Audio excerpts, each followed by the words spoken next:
Morning students, आज हम लोग पढ़ेंगे कि we obtained definition of the force from the second law of the Newton, F बराबर m।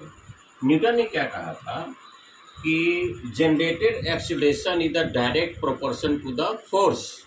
जिस अनुपात में हम फोर्स लगाएंगे उस अनुपात में एक्सीलरेशन जनरेट होगा। उसने ऐसा बात कहा था अपने फर्स्ट स्टेटमेंट में। और सेकेंड में कहा था एक्सीलरेशन का जो रिलेशन होता है मास से वह रिवर्सली होता है। मास हमेशा अपना कांस्टेंट रहता है, चाहे ऑब्जेक्ट किसी भी वेलोसिटी से जाए।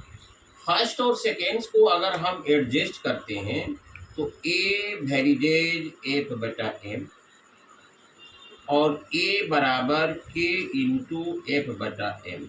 तो हम लोग क्या करते हैं कि K का एसआई सिस्टम में, यानी सिस्टम इंटरनेशनल सिस्टम में इसका वैल्यू 1 होता है, तो K की जगह पर 1 लिख दीजिए, F बटा m, और क्रॉस मल्टीप्लिकेशन करेंगे तो F बराबर m है।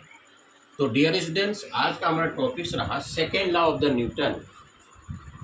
Find the algebraic expression for the force from the second law of the Newton. तो first statement of the Newton's in the second law, generated acceleration is the direct proportion to the force।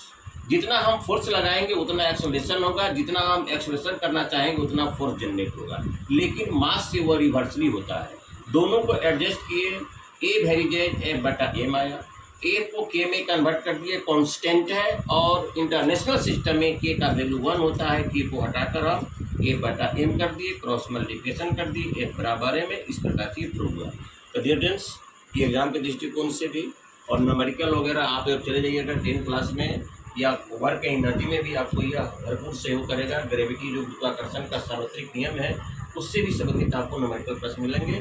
और चलिए, हमारे channel को like, subscribe, share करेंगे। Thank you very much.